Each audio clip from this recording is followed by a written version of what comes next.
ونصلی علی رسولہ الکریم اما بعد۔ معزز سامعین، السلام علیکم ورحمۃ اللہ وبرکاتہ۔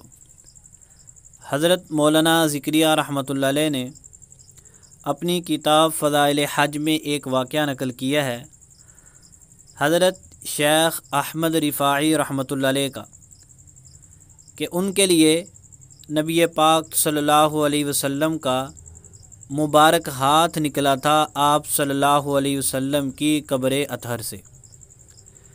اس واقعہ پر بعض لوگ اعتراض کرتے ہیں، کچھ تو اس واقعہ کو مانتے ہی نہیں ہیں، وہ کہتے ہیں کہ یہ ثابت ہی نہیں، اور معاذ اللہ اس کو کہانی قرار دیتے ہیں، اور کچھ لوگ اس پر کچھ عقلی اعتراضات کرنے کی کوشش بھی کرتے ہیں۔ آج ہم انشاءاللہ آپ کے سامنے دو باتیں رکھیں گے۔ پہلی بات تو یہ ہے کہ یہ واقعہ سند کے ساتھ بالکل ثابت ہے اور اس کو بیان کرنے والے لوگ بالکل سچے ہیں۔ یہ واقعہ کئی کتابوں کے اندر موجود ہے۔ ہم حضرت امام عبد الکریم الرافعی رحمۃ اللہ علیہ کا حوالہ دیتے ہیں۔ حضرت امام عبد الکریم الرافعی رحمۃ اللہ علیہ یہ فقہ شافعی کے مشہور امام ہیں، انہوں نے بہت ساری کتابیں بھی لکھی ہیں۔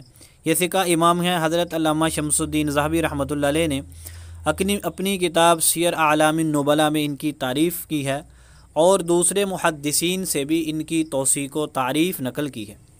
وہ فرماتے ہیں کہ مجھ سے بیان کیا ہمارے استاد الامام الحجہ القدوہ الشیخ عمر الفاروسی رحمۃ اللہ علیہ نے۔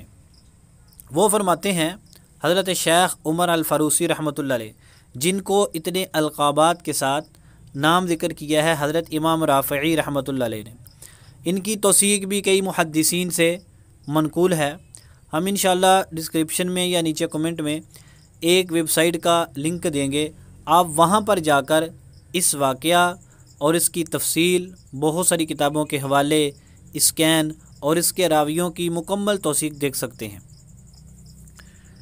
حضرت عمر الفاروسی رحمۃ اللہ علیہ فرماتے ہیں کہ حضرت شیخ احمد رفاعی رحمۃ اللہ علیہ نے، یاد رکھیں کہ احمد رفاعی رحمۃ اللہ علیہ یہ کوئی معمولی آدمی نہیں تھے، یہ بہت بڑے اللہ والے تھے۔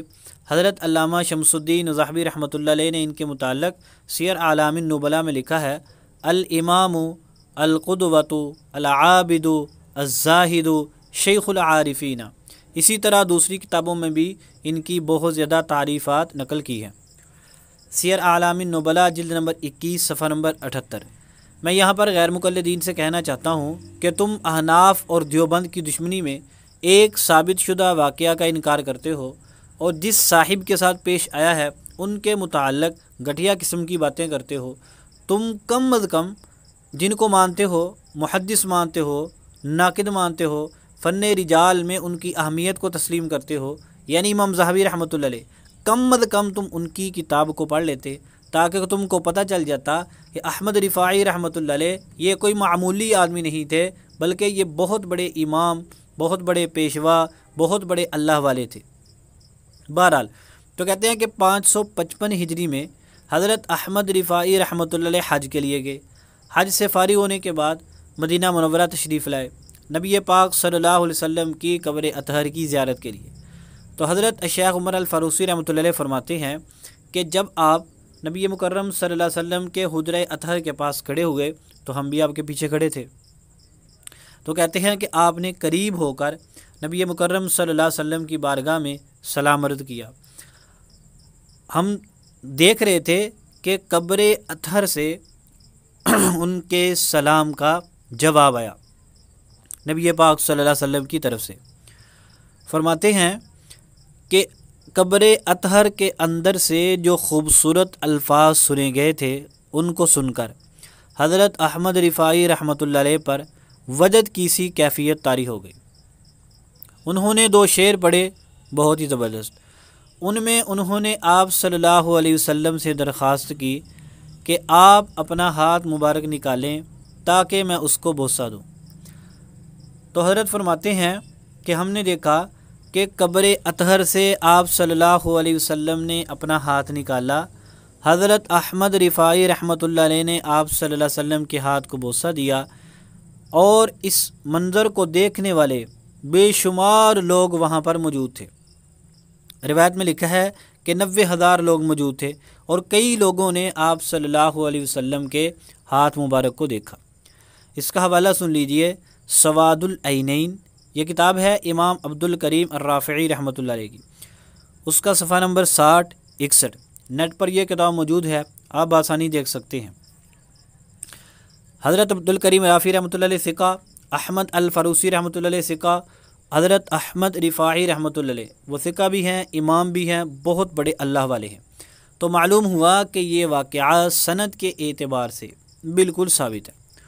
اب وہ لوگ اس پر کچھ اعتراض کرتے ہیں، مثال کے طور پہ کہتے ہیں کہ اس میں شیخ عبد القادر جیلانی رحمۃ اللہ علیہ بھی موجود تھے، انہوں نے آپ صلی اللہ علیہ وسلم کا ہاتھ کیوں نہیں چوما؟ یاد رکھیں کہ حضرت شیخ عبد القادر جیلانی رحمۃ اللہ علیہ وہ بچے نہیں تھے، ان کو معلوم تھا کہ یہ درخواست احمد رفاعی رحمۃ اللہ علیہ نے کی ہے، اور آپ صلی اللہ علیہ وسلم کا ہاتھ مبارک بھی حضرت احمد رفاعی رحمۃ اللہ علیہ کے لیے ہی نکلا ہے۔ وہ اپنے بھائی کو ملنے والی سعادت میں دخل اندازی کرنا نہیں چاہتے تھے۔ نمبر 2 بات، بعض اللہ والے ایسے ہیں جن میں عاجزی انکساری کا بہت ہی غلبہ ہوتا ہے، ان میں بہت صفات ہوتی ہیں، لیکن وہ اپنی ان صفات کو چھپاتے ہیں اور اپنے آپ کو یہ ظاہر کرتے ہیں کہ نہ تو ہم کچھ ہیں اور نہ ہی ہم کو کچھ آتا ہے۔ یعنی وہ یہ سمجھتے ہیں کہ رسول پاک صلی اللہ علیہ وسلم اور آپ صلی اللہ علیہ وسلم کا بدن اطہر یہ بہت مقدس بابرکت چیز ہے، اور ہم کمزور ہیں، ہمارے ہاتھ، ہمارے ہونٹ، ہمارا چہرہ اس قابل نہیں ہے کہ ہم اس کو نبی پاک صلی اللہ علیہ وسلم کے جسم اطہر کے کسی حصے کے ساتھ لگائیں۔ یعنی عاجزی کی وجہ سے بھی وہ اس طرح کا کام کرنے کی جرت نہیں کرتے، اور یہ ان کی بہت عاجزی ہوتی ہے۔ ممکن ہے حضرت شیخ عبد القادر جیلانی رحمۃ اللہ علیہ جو کہ اتنے بڑے اللہ کے ولی ہیں، حضرت شیخ عبد احمد رفاعی رحمۃ اللہ علیہ کے بھی بزرگ ہیں، انہوں نے اس وجہ سے آپ صلی اللہ علیہ وسلم کے ہاتھ کو بوسہ نہ دیا ہو۔ اللہ تعالیٰ نے ویسے ہی شیخ عبد القادر جیلانی رحمۃ اللہ علیہ کو بہت زیادہ کرامات سے، خوبیوں سے نوازا ہوا ہے، تو انہوں نے اس بات کو اپنے بھائی کے لیے چھوڑ دیا۔ اور دوسرا اعتراض یہ کیا گیا ہے کہ جی 90,000 کا مجموعہ مسجد نبوی میں کیسے آ گیا؟ تو ہم پہلی بات تو یہ عرض کرتے ہیں کہ یاد رکھیں کہ یہ 90,000 یہ کثیر عدد کے لیے استعمال ہوتا ہے، یعنی زیادہ تعداد بتانے کے لیے، اور محاورتاً یہ بات کہہ دی جاتی ہے کہ وہاں پر ہزاروں کا مجموعہ موجود تھا، وہاں پر لاکھوں کا مجموعہ موجود تھا، تو اس کا یہ مطلب نہیں ہوتا کہ جو تعداد بیان کی گئی ہے وہی مطلوب ہے۔ مثال کے طور پر سورۃ توبہ قرآن پاک میں موجود ہے، اللہ پاک نے فرمایا کہ اے نبی صلی اللہ علیہ وسلم جی، اگر آپ منافقین کے لیے 70 مرتبہ بھی استغفار کریں اللہ ان کو معاف نہیں کرے گا۔ تو کیا مطلب ہے کہ 71 مرتبہ کر لیں گے تو معاف کر دے گا؟ نہیں، مطلب یہ ہے کہ آپ ان کے لیے بار بار کثرت سے استغفار کریں گے اللہ ان کو معاف نہیں کرے گا۔ یعنی یہاں پر 70 کا عدد مطلوب نہیں ہے بلکہ کثرت بتانی مقصود ہے۔ اسی طرح ہم کہتے ہیں کہ یہاں پر 90,000 کا عدد بتانا مقصود نہیں ہے بلکہ کثرت بتانی مقصود ہے۔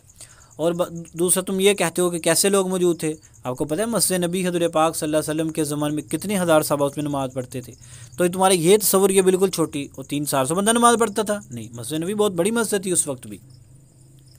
تو وہاں پر جیسے تم انجینئر مرزا سے ہم کہتے ہیں، تم سے کسی نے کہا تھا منکرین حدیث کے طرف سے غالباً کہ وہ اتنے نبی مسجد اقصی میں کیسے آ گئے، تو تم نے کیا کہا کہ ایک روحانی معاملہ ہے۔ تو ہم کہتے ہیں کہ یہ بھی اللہ تعالیٰ نے ان لوگوں کو دکھانا تھا یہ منظر، یہ بھی ایک روحانی معاملہ ہے، تو اس لیے اس میں تمہیں دخل اندازی کی ضرورت نہیں ہے، ورنہ تو یہ کثرت بتانے کے لیے یہاں پر ایسا کیا گیا ہے۔ تیسرا، بعض لوگوں نے یہ اعتراض کیا کہ حضور پاک صلی اللہ علیہ وسلم کا ہاتھ حضرت عمر کے لیے نہیں نکلا، حضرت عائشہ رضی اللہ تعالیٰ عنہ کے لیے نہیں نکلا، ان بزرگوں کے لیے نکل آیا۔ اس کا جواب سنیے کہ اگر تم کرامتوں کا دوسرے بندے کے ساتھ موازنہ کرنا شروع کرو گے تو پھر تو تم ایک کرامت کو بھی، کسی فضیلت کو بھی نہیں مان سکتے۔ مثال کے طور پر حضور پاک صلی اللہ علیہ وسلم نے حضرت عثمان رضی اللہ تعالیٰ عنہ کے لیے فرمایا کہ اے عثمان، تجھ سے فرشتے بھی حیا کرتے ہیں۔ اب ایک بندہ کہے یہ حدیث کیسے صحیح ہو سکتی ہے، حضرت عثمان سے زیادہ رتبہ تو حضرت عمر کا ہے، ان کے لیے تو حضور نے فرمایا نہیں۔ حضرت عثمان سے زیادہ رتبہ تو حضرت ابوبکر کا ہے، ان کے لیے تو حضور صلی اللہ علیہ وسلم نے فرمایا نہیں۔ تو کیا اس بنیاد پر حضرت عثمان کی اس فضیلت کا انکار کرنا درست ہے؟ بالکل درست نہیں ہے۔ تو یہاں پر آگ حضرت احمد کبیر کی ایک کرامت کو صحابہ کرام کے ساتھ تقابل کس طرح کر سکتے ہیں؟